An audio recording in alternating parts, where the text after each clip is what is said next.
Fala pessoal, bom dia. André Bonini aqui. Bom dia, André, tá bom? Bom Ô, dia, Rafa. Ana. Bom dia, Rafael. Bom dia. Rafa, de novo, você tá ficando com a figurinha carimbada aqui no SEMEAD, hein, Rafa? Pois é, fui Vou co- a aula com colocar, você me colocou em todas as sessões, velho. colocar seu nome lá como voluntário do ano, viu? Pode deixar. Não, fechou. A Luísa é do trabalho 2. Até agora, só você, né? Tá. O pessoal tá meio reticente hoje para chegar, viu? Ah, Eu vou indo nas outras salas lá, Rafa. Bom trabalho aí. Tchau, Maria um Luísa. Tudo de abraço. Tchau, bom tchau. aí. Tudo bom? Aqui, vamos aguardar um pouquinho, então. Eu já vou marcar aqui presença para você. Certinho. Ô, Rafael, posso tirar uma dúvida rapidinho? Pode, claro. Quando eu entrei lá no sistema do SEMEAD, eu vou pela minha agenda, só que lá na minha agenda eu não consegui acessar a sala. Aí eu acessei pela programação mesmo.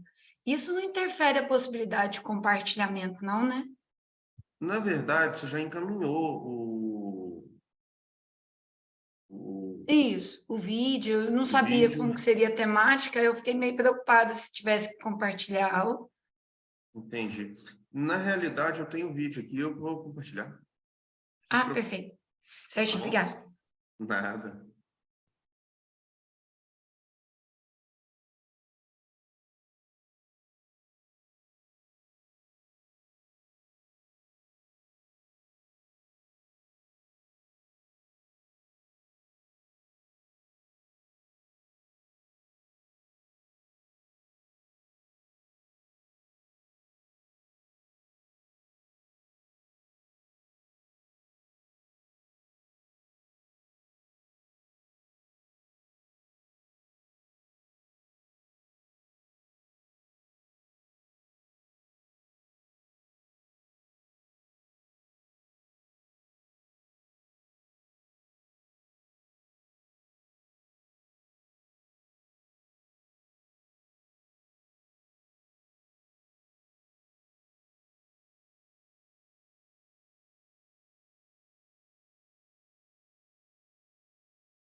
O pessoal hoje está com preguiça.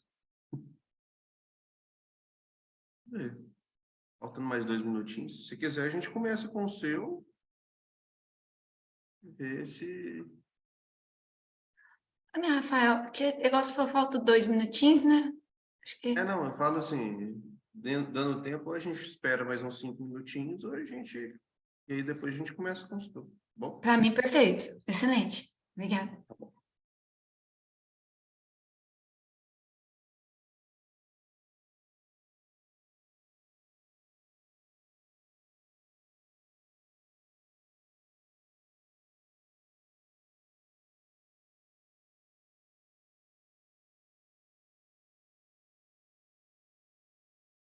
Ô, Rafael, tirar uma dúvida, será que o pessoal, porque assim, não é usual, né? E já falta 2 minutos só.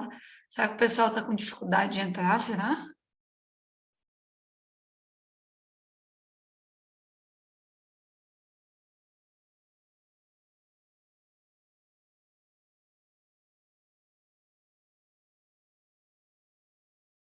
Mandar mensagem para a organização e perguntar.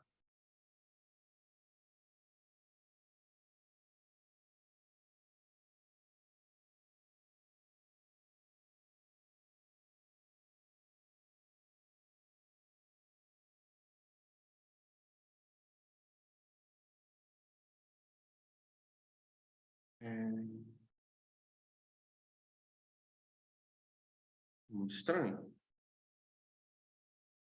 Eu tô falando mais de bicuda, né? Porque eu tô próxima de qualificar, aí eu não eu assisti a 2 workshops e não vi as sessões, mas o pessoal estava escrevendo no chat no primeiro dia que estava com um pouquinho de dificuldade.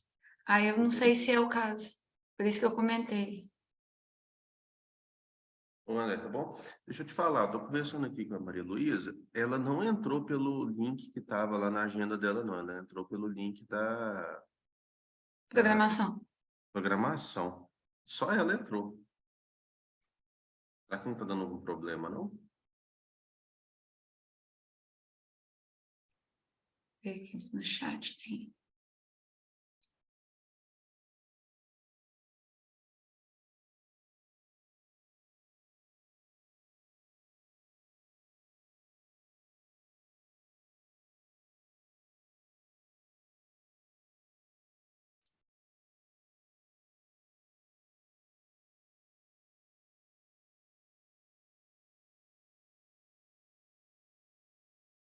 Bom dia, Darlene. Bom dia. Acho que ela está sem microfone.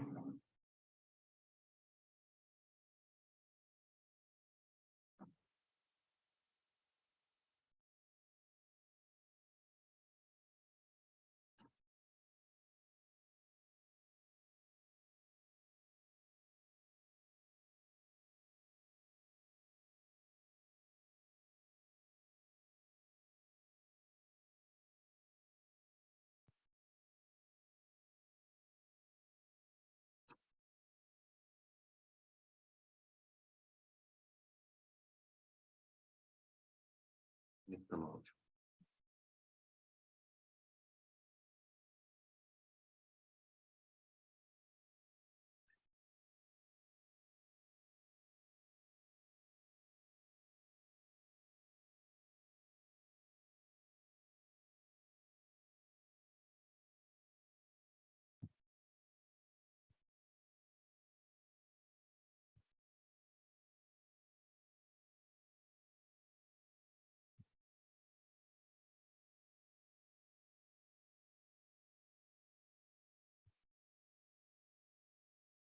Bom, vamos começando. A professora Ordelene está entrando, ela seria também mediadora, sabe? Nessa sessão. De toda forma, vou me apresentar aqui, meu nome é Rafael, eu sou doutorando aqui da FEA-USP, estou terminando o doutorado, e fui destacado da divisão de gestão de pessoas para acompanhar sessões aqui na área de administração pública. Eu sou servidor público estadual aqui em Minas Gerais há 13 anos, mais de 13 anos. Já tive em vários órgãos, cargos, então o pessoal me destacou para cá, eu tenho mais uma experiência profissional do que propriamente acadêmica na área de administração pública, mas eu estou finalizando meu doutorado na área de gestão de pessoas e relações de trabalho, então na parte metodológica, assim, eu posso opinar de alguma forma. A professora Oderlene, ela faria mediação, acredito que ela esteja com algum problema. Me mandou mensagem aqui no chat.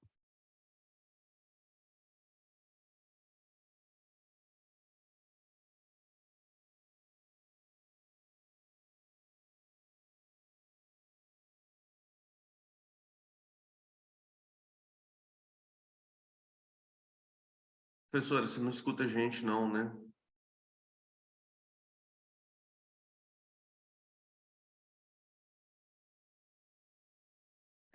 Continuando, Maria Luísa, eu queria que você se apresentasse, depois a gente passa para a sua apresentação.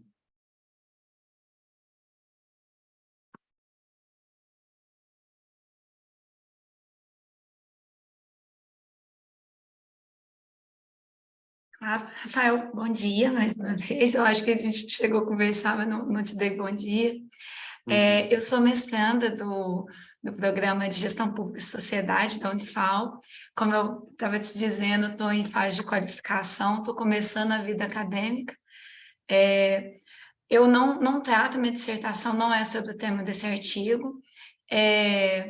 Eu falo sobre sistemas agroalimentares locais, um olhar sobre a agricultura familiar, especificamente da cidade onde eu moro, que é Alfenas. Também, eu não sei se você é mineiro, se você trabalha em Minas, né?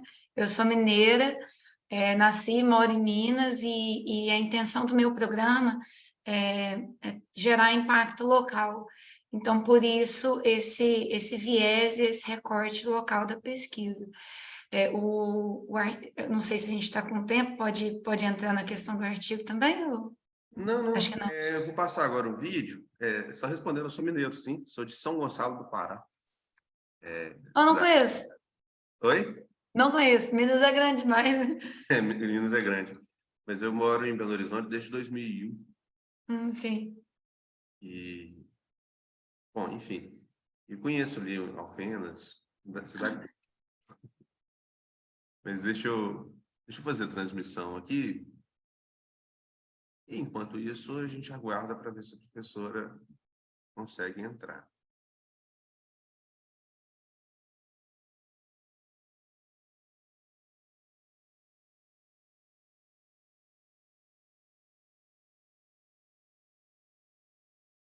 Espera.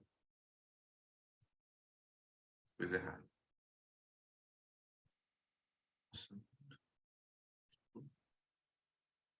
Bom dia ou boa tarde a todos e todas. O meu nome é Maria Luísa, falo também em nome do Fernando, do Gabriel e do Everton. Nós somos do PPGPS da Universidade Federal de Alfenas. E o título do nosso artigo é Da autossuficiência à dependência, o caso da gasolina brasileira no contexto da guerra entre Rússia e Ucrânia. Os combustíveis, em especial a gasolina, sofreram várias oscilações de preço no início de 2022, e isso ficou evidenciado porque pesou e muito no bolso do brasileiro. E isso foi amplamente veiculado em jornais, revistas, na televisão, até mesmo nos postos de gasolina, né? O litro do combustível da gasolina chegou a custar na casa de 8, quase R$ 9. E essa alta de preço, ela foi associada a fatores como a guerra entre a Rússia e a Ucrânia, a aproximação da Rússia e da OPEP, como uma tentativa de controle dos preços de barril de petróleo, a retomada das atividades econômicas pós-Covid, e também a fatores como a ausência de investimento nacional em exploração e produção de petróleo. Então, diante desse cenário de alta de preço dos combustíveis, o governo federal precisava se posicionar para tentar frear isso e, como solução, apontou a modificação da cobrança do ICMS, que é um tributo de competência dos estados e que possuía alíquotas diferenciadas. Mas a partir de março desse ano, com a aprovação da Lei Complementar 192, esse imposto ele passa a ter uma alíquota fixa, uma alíquota única e pode ser cobrado apenas uma vez. O objetivo desse artigo é verificar em que dimensão as variáveis elencadas nessa pesquisa exercem influência no preço médio de revenda da gasolina comum, para, a partir disso, analisar as medidas tomadas pelo Executivo Federal para tentar frear a alta dos combustíveis. Acontecimentos internos e externos a um determinado território, país, podem dar causa a alterações na política cambial.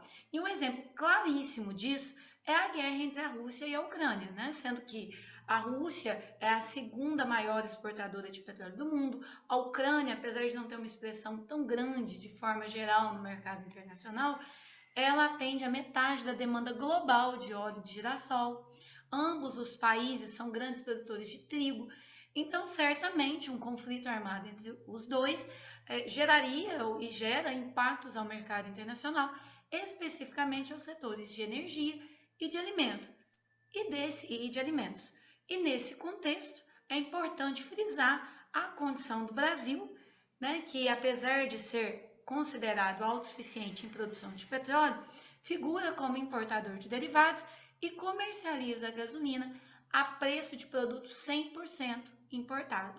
O Brasil, ele produz o suficiente, né, em tese ele produz o suficiente para atender a demanda interna, porém, a gente não consegue refinar 100% do combustível que é da gasolina, do combustível que é utilizado aqui no nosso país. E por isso importa um percentual pequeno. Porém, a partir de 2016, a Petrobras passou a adotar uma política identificada como PPI, que deixa em paridade, né, impede igualdade o preço do combustível praticado aqui no nosso país com o que é importado. E isso faz com que o consumidor brasileiro pague como se 100% do combustível fosse importado, descaracterizando totalmente a nossa condição de produtor, né, de petróleo. Isso é ruim porque nós pagamos como se 100% do produto fosse, né, tivesse que passar por um transporte, por despesa de porto, seguro. Para atender ao objetivo proposto nesse artigo, foi realizada uma revisão bibliográfica, narrativa, de natureza exploratória e abordagem qualitativa, para se explorar alguns conceitos e estabelecer, inclusive, o contexto desse trabalho. Também foi realizada uma pesquisa quantitativa a partir de dados secundários oriundos do site IPEA Data, ANP, Secretaria de Estado de Fazenda de Minas Gerais, e esses dados foram utilizados em um modelo de regressão linear múltipla com a aplicação do método dos mínimos quadrados ordinários. Eles foram utilizados, né, a partir do software Gradle e uma série temporal que teve início em outubro de 2016 e termina em maio de 2022. Esse período foi escolhido porque a partir de outubro de 2016 passou a ser vigente a Política de Paridade de Preço de Importação, a PPI. Assim, foram eleitas as variáveis, né, a variável dependente, o preço médio de revenda da gasolina comum, que é o preço que a gente paga nos postos, e como variáveis independentes, o preço por barril de petróleo, o ICMS, o IPCA, a taxa de câmbio, dentre outros. Esse é o cerne da nossa regressão, que visava, né, analisar o comportamento do preço médio da gasolina comum em relação a essas variáveis independentes elencadas. Como resultados, esse artigo indica que o conjunto dessas variáveis, intituladas independentes, são de forma direta ou inversa responsáveis por 99%, em média, das oscilações do preço médio de revenda da gasolina comum. E esse resultado, ele é confiável porque ele tem margem de erro inferior a 1%.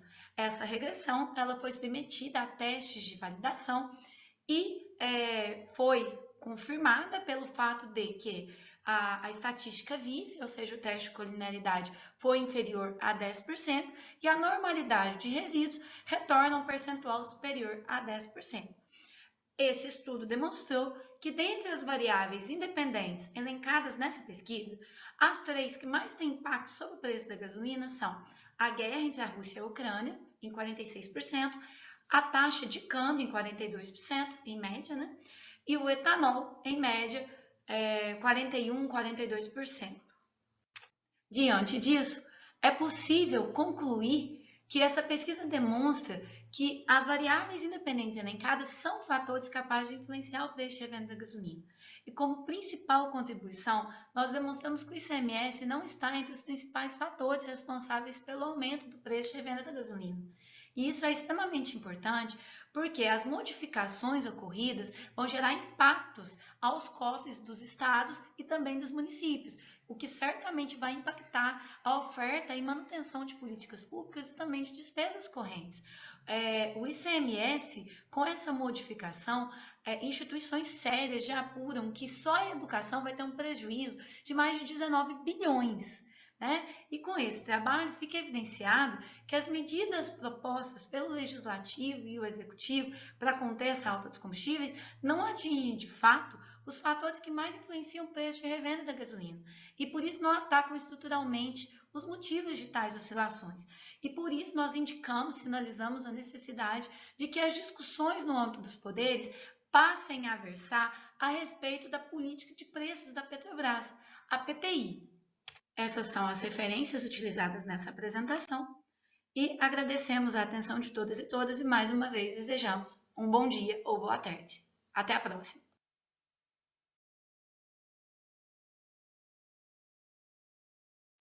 Bom, terminamos a apresentação. O professor Oderlene não está conseguindo o microfone, né?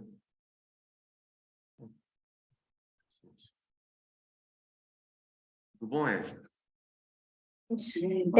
Rafael, a Oderlene consegue usar o chat? Ela mandou uma mensagem no chat, mas agora não está mandando também não. Eu mandei agora. Uhum. Vou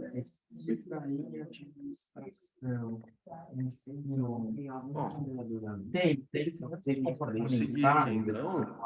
Na verdade, Maria Luísa, em primeiro lugar, parabéns pelo trabalho. Acho um tema bastante relevante. Ed,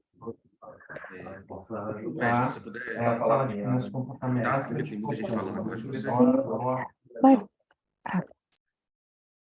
Tá, obrigado. Primeiro, assim, um tema super relevante. Só uma questão. Quando vocês fizeram o artigo, ainda não tinha sido aprovada a redução do ICMS, não, né? Ou já tinha? Tinha, mas ainda não estava bem em vigor. A Lei Complementar 192 já tinha sido aprovada. Já tinha sido aprovada, entendi. Já. Porque eu acompanhei isso no governo do Estado e para o governo de Minas Gerais, vamos pegar aqui, para o governo estadual é um impacto de 6 bi. O governo estadual e municípios, 17. Não, 6 não, 6 bi esse ano, 12 bi ano que vem. Para os governos estaduais e municipais, 17 bilhões de reais a menos de impostos. Isso era a estimativa do pessoal da Secretaria de Fazenda. E um tema super relevante, até porque, ao invés de você trabalhar com a questão da ancoragem, né, de preços vinculado ao preço do dólar dos países não produtores, isso impacta, acho que foi um tema bem pesado aí nos últimos anos, né? Então, queria parabenizar mesmo o trabalho de vocês, foi bem interessante. Eu te agradeço, obrigada pela atenção de ter... Você falou que você está começando o mestrado, não é isso? Isso, estou em fase de qualificação. Tá, e o pessoal que fez com vocês, Fernando, Gabriel, Everton, são professores ou são colegas? Eles são professores. O Everton e Fernando, eles são meus orientadores. Meu orientador e o Gabriel foi meu professor de quantitativo. Não, Esse artigo ele começou a ser construído como um exercício em sala. Entendi. Então, eu trabalhei nele na verdade, eu disse começando, mas eu estou terminando o mestrado. A minha previsão de término é março. E esse artigo foi construído, assim, ao longo de... Eu já estava construindo sobre a gasolina, porque, como você disse, é um tema bastante pesado, né? E pesa muito, porque pesa no bolso, né? Como eu disse. Então, já me despertava e foram ocorrendo, né? Fatos. A guerra um deles, né? E as modificações propostas pelo governo, que acredito eu que não são as melhores. Tanto é que o governo eleito agora, assim, já propôs uma discussão sobre a política, né? Propôs a discussão, ali tem um outro problema também, que a gente teve na operação da Lava Jato, né? Umas entregas de documentações para o governo americano, que no final das contas geraram penalização para a Petrobras, na faixa de 2 bilhões de reais, por ela não estar seguindo a política de preços, né? Então, Eu isso é um não acordo sabia. americano. A professora Oderlene entrou de novo, está tentando conectar o áudio, não conseguiu. Mas, em termos do trabalho específico, que eu li ele, eu fiquei um pouco confuso, e eu acho que isso daí é importante até para termos de publicação, na questão metodológica. Pelo que eu estava lendo lá, você fala que você fez 2 pesquisas. Uma pesquisa seria uma revisão bibliográfica de caráter exploratório. O que é uma pesquisa exploratória? Uma pesquisa onde você vai investigar um fenômeno ou determinado aspecto de um fenômeno que não foi investigado anteriormente, certo? Se você está fazendo uma revisão bibliográfica, você tá analisando investigações anteriores. Então, uma revisão bibliográfica ela nunca pode ser exploratória, salvo o melhor juízo. Mas, de toda forma, todo trabalho que você vai fazer, toda pesquisa, você faz uma revisão bibliográfica, né?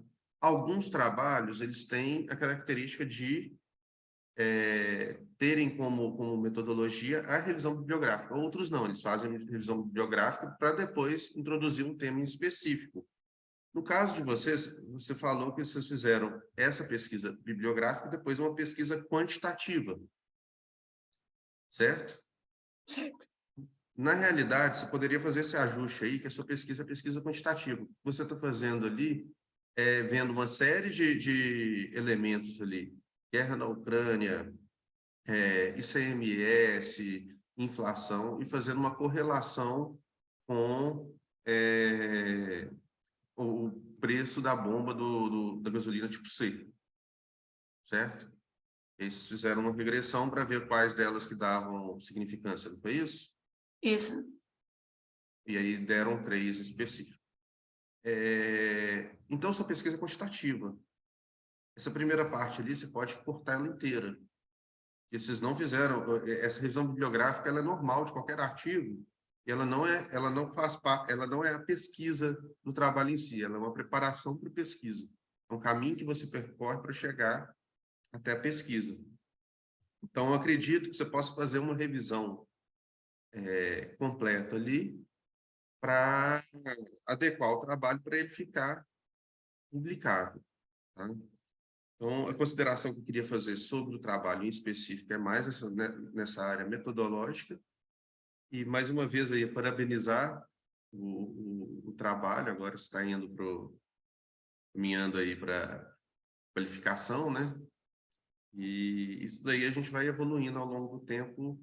E bacana mesmo o trabalho que vocês fizeram, tá? Parabéns. Professora Derlene, você consegue falar agora? Parece que você está com o microfone. Oi, bom dia. É o Felipe. Eu sou o coautor desse artigo que a professora Helene, a gente submeteu ao SEMEAD também. Ah, quem que é? É o Felipe. Ah, aqui está escrito Oderlene, mas não é Oderlene, é Felipe. Pois é o Felipe, isso. Bom dia. Tá? Que susto, porque falando professor Oderlene, de repente um homem responde. Desculpa. Felipe, tudo bom? Você consegue abrir Tudo o bem. vídeo? Tá abrindo aqui. Tá bom. Bom, Tudo bom, Felipe? tudo bem. Então, eu vou passar para o artigo de vocês. Posso? Você chegou Ok. a Pode, por acompanhar favor. a apresentação da Maria Luísa ou não? Eu vi agora o finalzinho.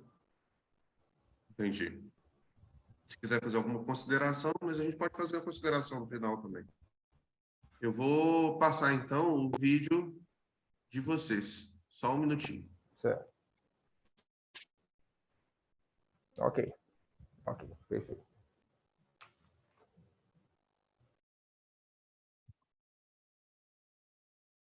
O artigo de vocês é o do BRICS, certo?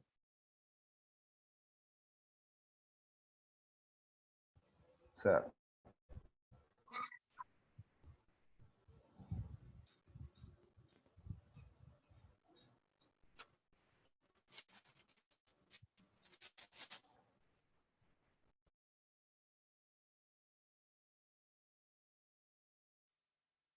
Marlene Oliveira, sou professora do PPGA da Unifor. Vou apresentar o artigo intitulado Orientações de Melhores Práticas de Governança Corporativa emitidas pelos países do BRICS ao setor público.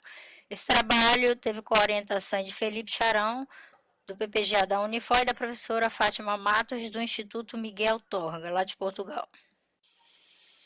Na introdução, a gente destacou as circunstâncias políticas e econômicas que existem na economia global, exemplo de crises financeiras, né, que fazem com que as organizações busquem novas formas para serem geridas ou regidas, né, e nesse contexto aí emergem as ferramentas da governança corporativa, tanto no setor privado e posteriormente no setor público.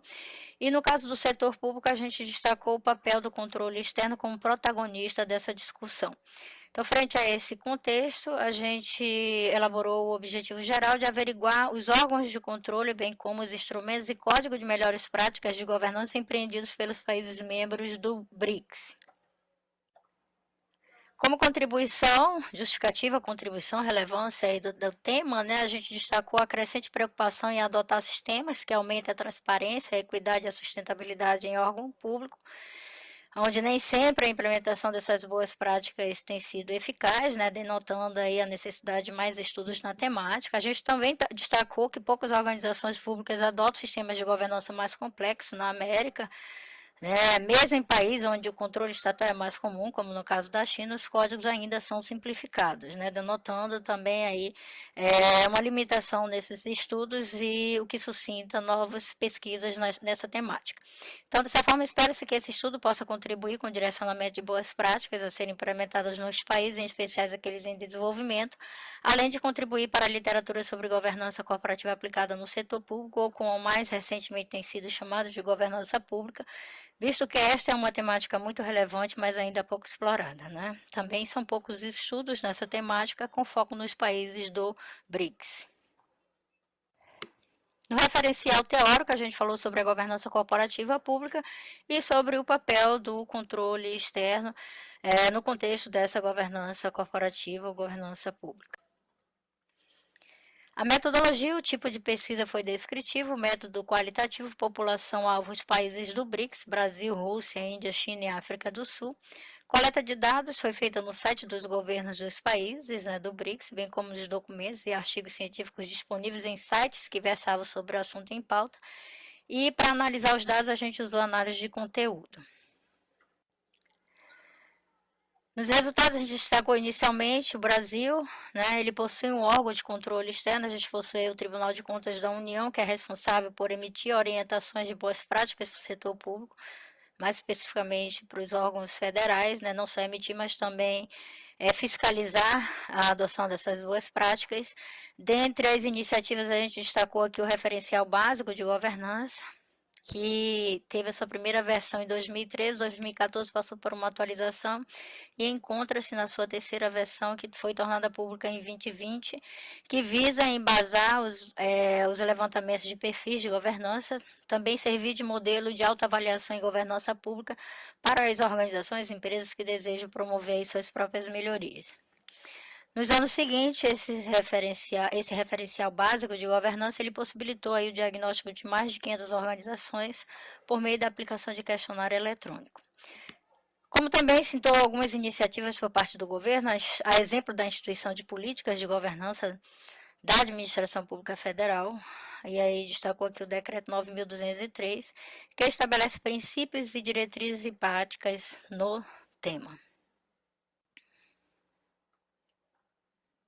A Rússia, ela não possui um órgão, né, externo com as mesmas atribuições do Tribunal de Contas da União. Ela possui um sistema político de órgãos estatais diferente do Brasil, visto que a mão do Estado é forte e está presente em todas as esferas do país, especialmente nas maiores corporações, mesmo que já tenha sido objeto de privatização. O fato de estar vinculado ao OCDE levou o país a empreender medidas de governança, né? O governo Putin e as maiores organizações propuseram medidas de governança pública. Uma das ações foi em 1996 a criação da Lei de Sociedade por Ações, que foca principalmente aí no aumento da divulgação dos dados aos investidores. A Índia, assim como no Brasil, é uma nação onde o Estado, na sua configuração do Executivo Federal, possui um órgão de controle externo, bem como instrumentos para a implementação de boas práticas de governança corporativa. Uma das iniciativas foi, em 2013, a criação da Fundação Nacional para a Governança Corporativa, que visa aí a implementação dessas boas práticas. A Índia não possui um órgão fiscalizador do executivo. A Bolsa de Valores, né, conhecida por SEBI, é o órgão que tem o poder de emitir instrução, de fazer investigação, mas quem designa os membros, em sua maioria, é o governo central, né? E essas pessoas elas devem ser pessoas de notório saber. E cabe destacar também aí a figura do escritório de controle e auditoria geral. Na China, a China não possui um órgão de controle externo para fins de orientação quanto às boas práticas de governança. Existe a Comissão Nacional de Supervisão, cuja atribuição é a prevenção de atos de corrupção na esfera pública, garantindo a integridade dos servidores e construindo uma coletividade íntegra. Então, todas as ações existentes na China, elas são nesse sentido de prevenção de atos de corrupção, como na investigação e também em punir, né, esses servidores responsáveis por crimes cometidos na esfera pública. Na África do Sul, a África do Sul também não possui um órgão de fiscalização das atividades do executivo. O governo é quem tem o poder de nomeação dos seus representantes no parlamento, com isso possui amplos poderes sobre o legislativo que prejudica a sua fiscalização. Eles possuem o Código de Boas Práticas, inclusive códigos que são bastante conhecidos por quem estuda sobre governança corporativa aí no setor público. Esse código está em sua quarta versão, chamada de King 4, e ele traz essas orientações, né, em relação às boas práticas de governança corporativa, tanto para o setor público quanto para o setor privado, né, e inclusive reforça que a noção de boa governança corporativa é algo que tem que ser holístico e interrelacionado, né, que precisa ser implementado aí de maneira integrada. Como conclusão, embora alguns países do BRICS possuem iniciativas de governança pública, eles não possuem um órgão externo capaz de fiscalizar a aplicação, bem como as decisões do Poder Executivo Federal, o que por si só é um limitador, levando em consideração os preceitos de governança, mas principalmente pode ocasionar malversação de recursos públicos, que em alguns países é algo tão escasso. Assim, pode-se averiguar que, em razão da disposição governamental, ou seja, do regime político de cada país, isso se torna um limitador para que o representante máximo, o presidente, tenha um órgão que possa fiscalizar as decisões do executivo. Às vezes existe o órgão, mas o presidente possui ingerência, o que reduz o prejuízo. E como limitação, a gente trouxe o fato de alcançar apenas os países que fazem parte do BRICS. Obrigada.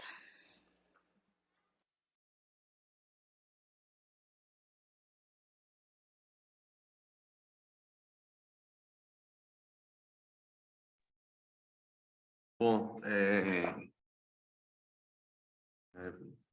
minutinho. É o Derlene, não. É o Felipe, né?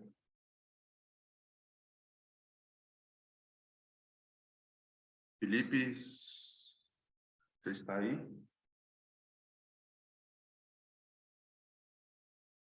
Felipe?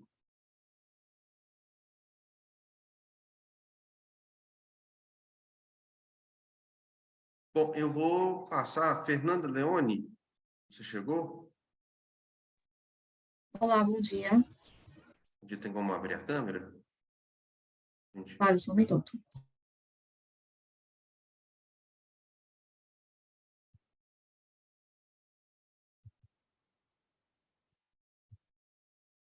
Tudo bom, Fernanda? Você vai fazer a apresentação do trabalho 4, né? Quarto trabalho da sequência, não é isso? A minha apresentação ela estava gravada. Isso. Como o Felipe, a professora Derlene, né, não conseguiu entrar, Eu vou passar direto para o seu vídeo, então. Tá bom?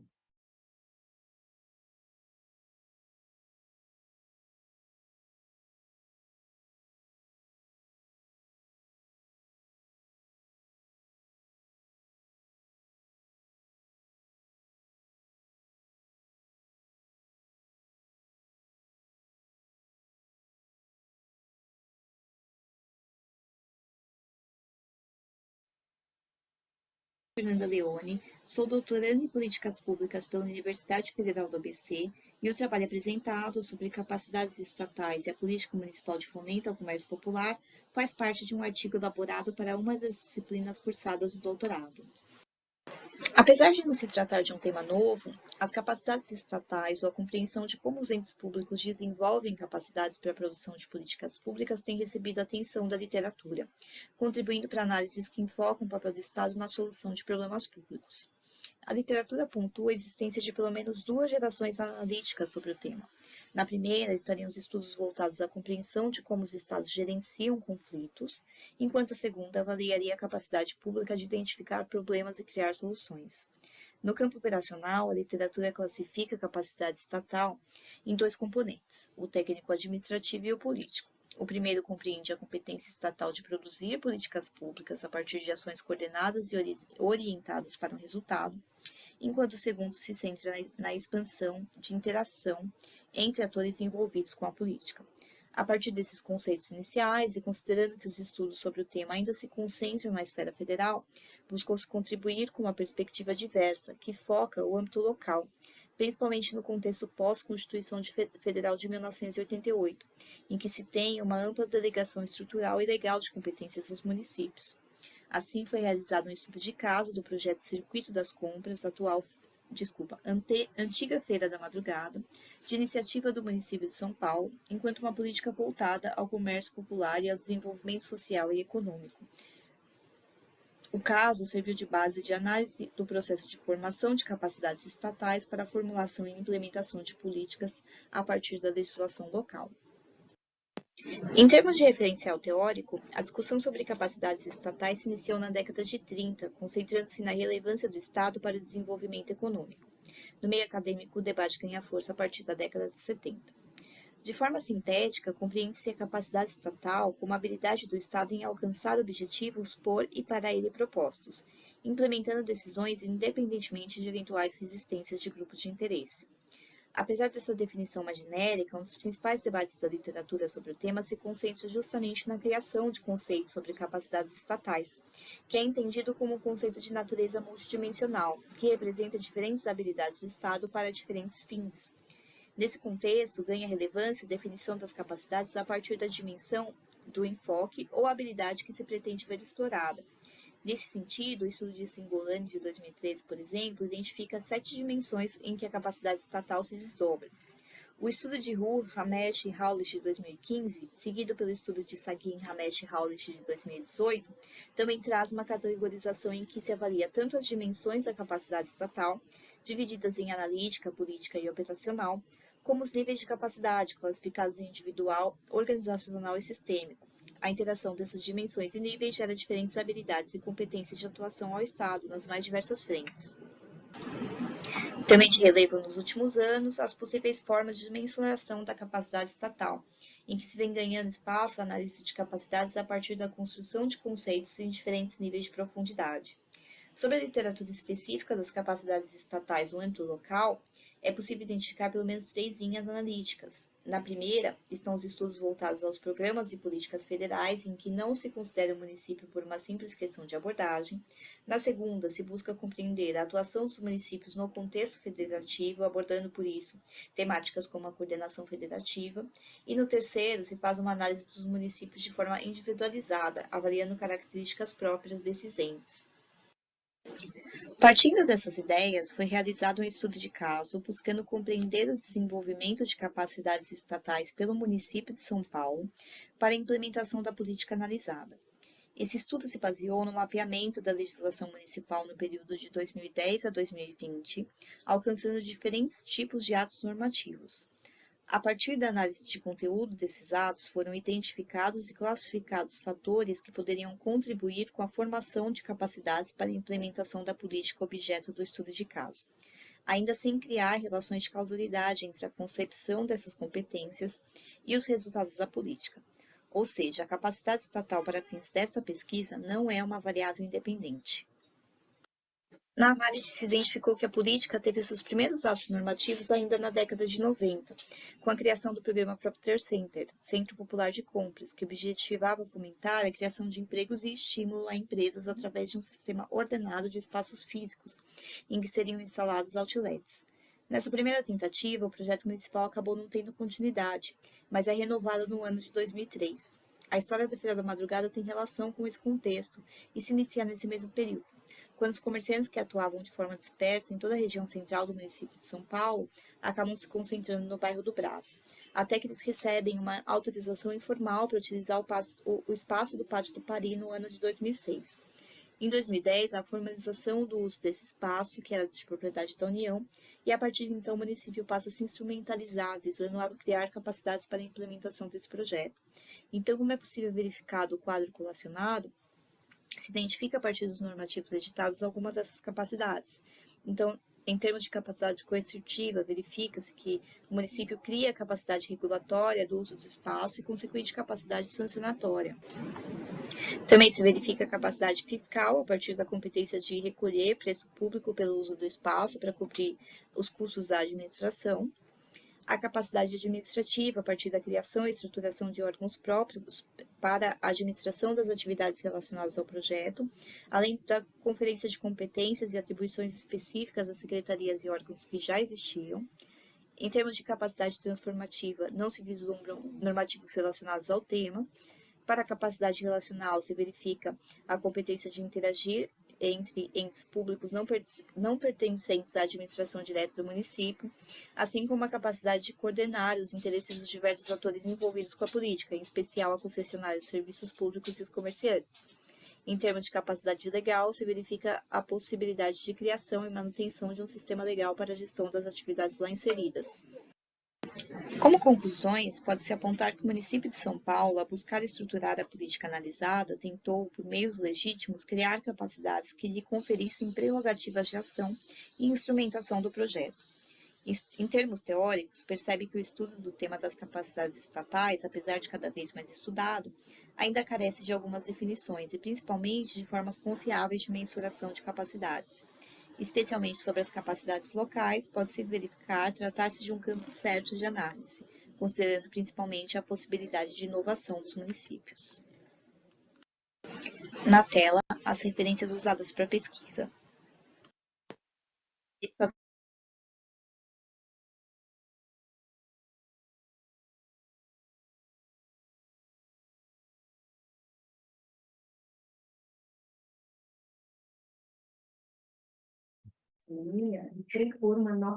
Fechamos. Fernanda, você chegou mais atrasada e a gente não teve oportunidade de fazer a apresentação. Se pudesse se apresentar.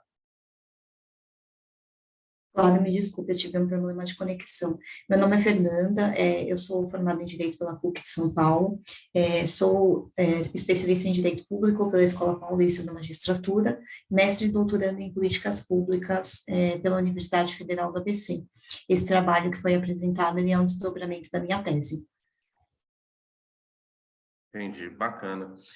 Eu queria fazer uma pergunta, assim, primeiro, te parabenizar, gostei bastante do trabalho, saber um pouquinho mais sobre o Feirão da Madrugada, para a gente é interessante, né, como foi a história e como foi a participação do poder público, e eu acredito que esse tipo de trabalho é importante para a gente fazer ter uma perspectiva aí de como as políticas públicas estão sendo aplicadas.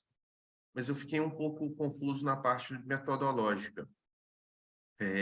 O que você fez em específico? Você fez uma revisão das legislações? Foi isso mesmo? Exatamente, né? Uma das questões hoje mais problemáticas com relação ao tema das capacidades seria mensurar, que eu acho que é o que todo pesquisador pretende avaliar, né? Além de identificar qual capacidade o Estado tem para determinada política pública, mensurar o quão efetiva ela é. Sabendo dessa dificuldade, e até porque este era um artigo que era parte de uma disciplina, né? Que mais para frente será melhor elaborado, a minha ideia foi mapear a legislação local. Então, desde das primeiras noções, né, desse projeto que está sendo desenvolvido, hoje ele já está implantado, assim, em termos de políticas públicas, porque o shopping popular já está construído, mas toda a minha análise, ela é da parte de formulação dessa política. Então, eu fiz um mapeamento da legislação local, aí tanto leis municipais como atos normativos editados por entes envolvidos com essa política, e depois disso eu fiz uma análise dessa legislação para verificar em quais dessas possíveis capacidades inseridas pela literatura, elas poderiam se classificar, né? Então, se é capacidade fiscal, coercitiva, legal, mas aí é uma análise nesse sentido ainda inicial, né? Bastante exploratória. Entendi. Eu fiquei um pouco confuso quando eu fui ler o texto, e aí na apresentação você coloca como um estudo de caso, né? Isso não seria mais uma análise documental, não? Eu falo em questão metodológica. O estudo de caso, em geral, ele tem duas características específicas, né? Eu vi que outros trabalhos também, né, nessa questão, até entrei em discussão com outro professor, mas, em geral, ele tem duas características específicas. Ele é uma triangulação de fontes de dados, e, em geral, com a utilização da entrevista semi-estruturada, ou estruturada, dependendo do caso, né? No caso, vocês não fizeram entrevistas, né?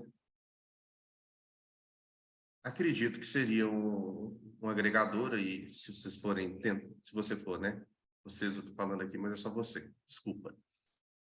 Se você for continuar o trabalho, talvez fosse interessante buscar os gestores que participaram da implementação das normativas, fazer as entrevistas, e aí, no caso, eles se tornariam um estudo de caso. Mas até então, se eu fosse fazer a classificação do trabalho, é uma análise documental. Tá? E você utilizou alguma metodologia para análise dos dados, por exemplo, análise de conteúdo? Não, e nesse primeiro momento ainda não, mas a ideia é criar um código mais para frente, até porque eu estava explorando possíveis referenciais teóricos para fazer a análise do estudo de caso, que será a parte da tese, né? Então, por isso talvez tenha havido essa confusão.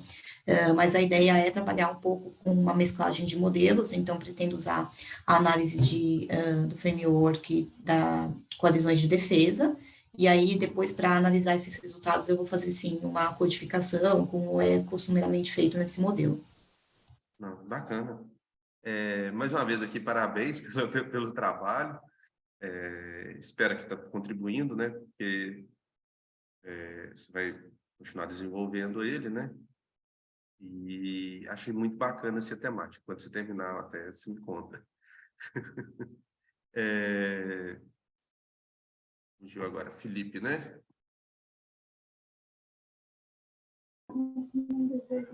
Tudo bom? Professor, eu tive Agora você está conseguindo falar? uma queda aqui na minha conexão aqui também, e aí agora há pouco eu voltei. Tudo bem, tudo bem. Agora sim, agora está tudo certo. Deixa eu pegar minhas anotações aqui sobre o seu também. Vamos lá.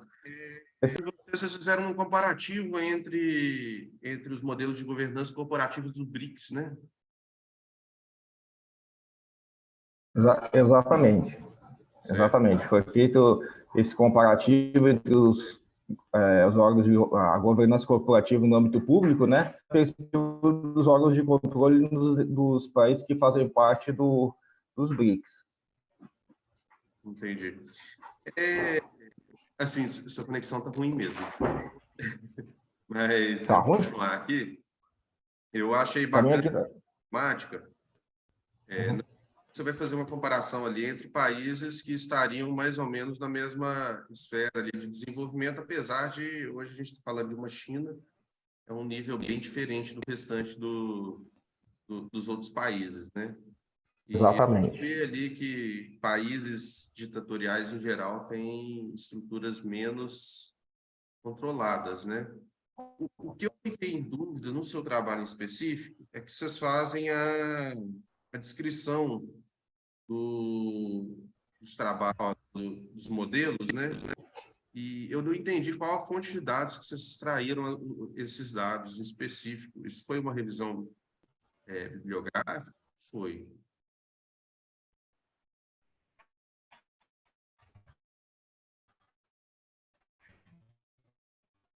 Ixi, eu acho que caiu.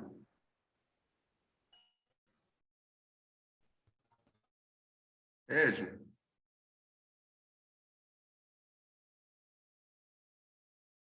Edna? Oi, oi, Rafael. Eu que estou caindo?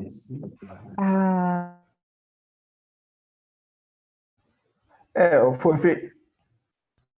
ah, Assim, foi feita perspectiva dos órgãos de controle, vendo sobre a perspectiva da governança, e Ixi. para mim tá normal aqui. Porque está aparecendo de vez em quando a sua fala. Rafael, então acho que você. Gestão financeira. Oi? Contabilidade para usuários. É o meu que está dando problema? Eu creio que oscilou um pouquinho a conexão de todo mundo, mas o seu está ok na maioria das vezes. Felipe. Bom, paciência. A gente tinha mais um trabalho aqui da sessão, mas como eles não encaminharam o vídeo, não A vieram... minha? Oi? Felipe, eu não estou... De vez em quando vem uma palavra. A conexão está muito ruim sua.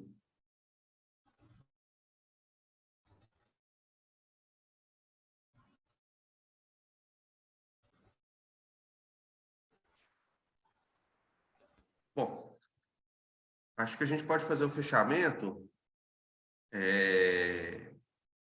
Primeiro, agradecer mesmo, né, Edna? Edna, nossa líder de área, pela oportunidade aqui de estar trabalhando como debatedor. E vou deixar aberto aqui para quem quiser falar. Fernanda, se quiser falar um pouquinho dos outros trabalhos, Maria Luísa. Rafael, Sim?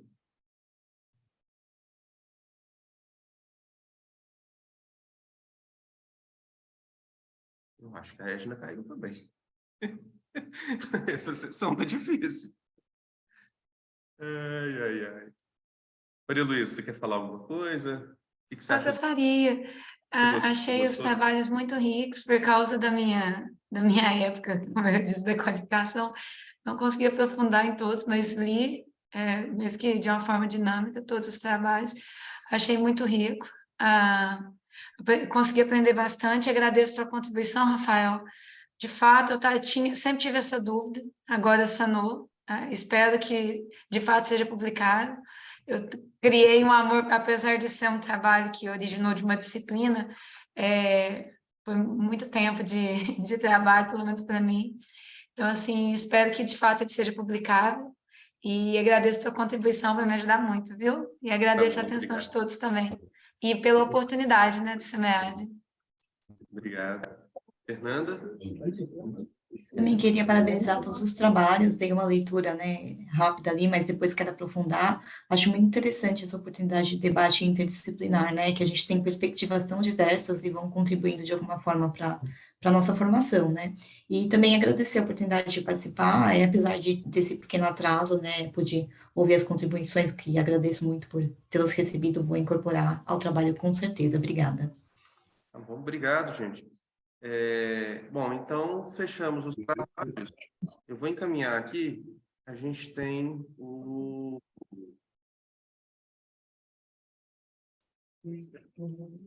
sala de network, né? Onde ficam as outras com todas as pessoas da área, estou encaminhando aqui no chat, se vocês quiserem fazer um acesso. Queria agradecer mais uma vez, né? A Maria Luísa escutou, Fernanda, eu não falei aqui, você chegou atrasada, né? Na verdade, eu sou doutorando da FEA-USP, né? Estou indo para a minha defesa. Fui escalado aqui para trabalhar na área de administração pública, mas eu sou da área de gestão de pessoas e relações de trabalho, sabe? Minha área de estudo. Só que eu fui escalado para administração pública porque já tem por volta de 13 anos que eu trabalho na administração pública estadual de Minas Gerais. Então, já trabalhei na Secretaria de Planejamento, Secretaria de Saúde, e futuramente pretendo voltar para a área, né? Que é a minha área de trabalho, fazer uma conciliação entre áreas. E para mim é muito gostoso acompanhar umas discussões que elas têm um aspecto mais voltado para aquilo que o trabalho em si, né? Especialmente da Maria Luísa ali, ela estava falando da questão dos impostos do ICMS, né?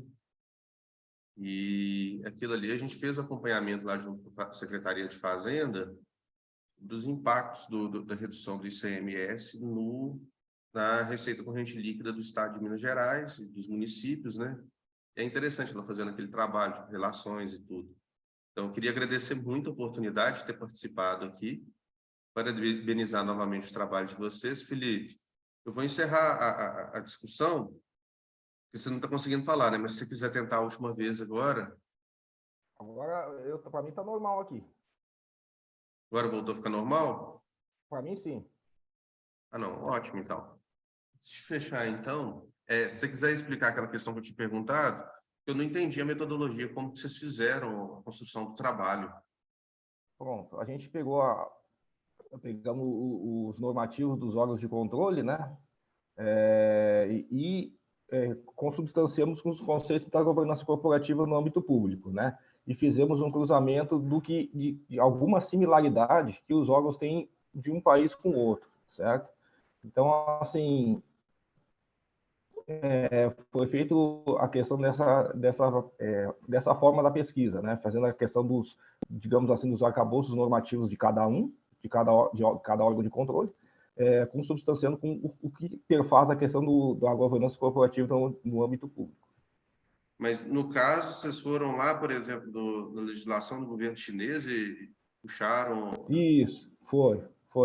Uma dificuldade que a gente teve na pesquisa, uns países a gente não teve mais, outros menos, né? Por exemplo, o Brasil não teve, né? Agora, por exemplo, na China, na Rússia, a pesquisa foi um pouco dificultosa justamente em função de todo o regime que esses países possuem.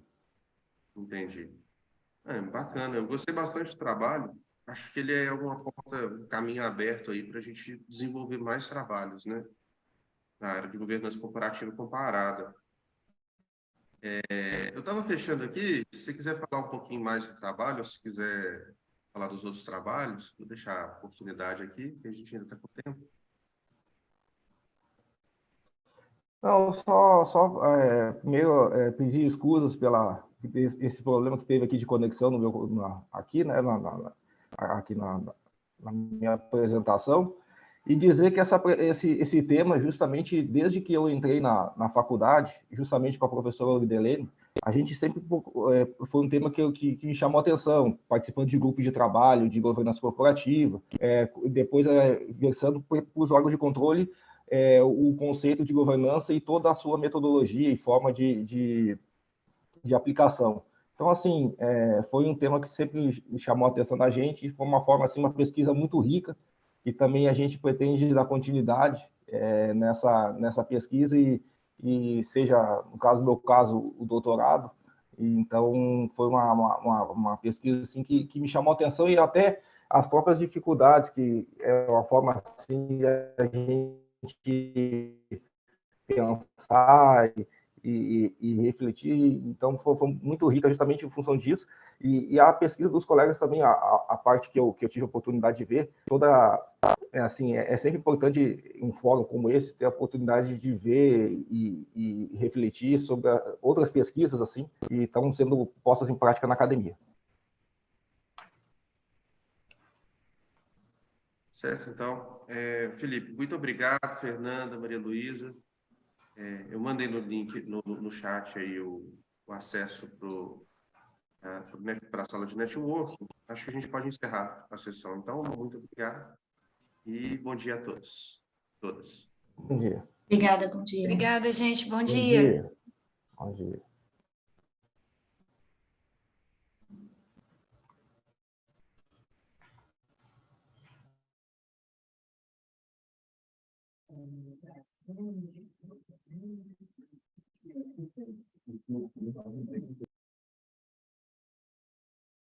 Então, tchau, tchau.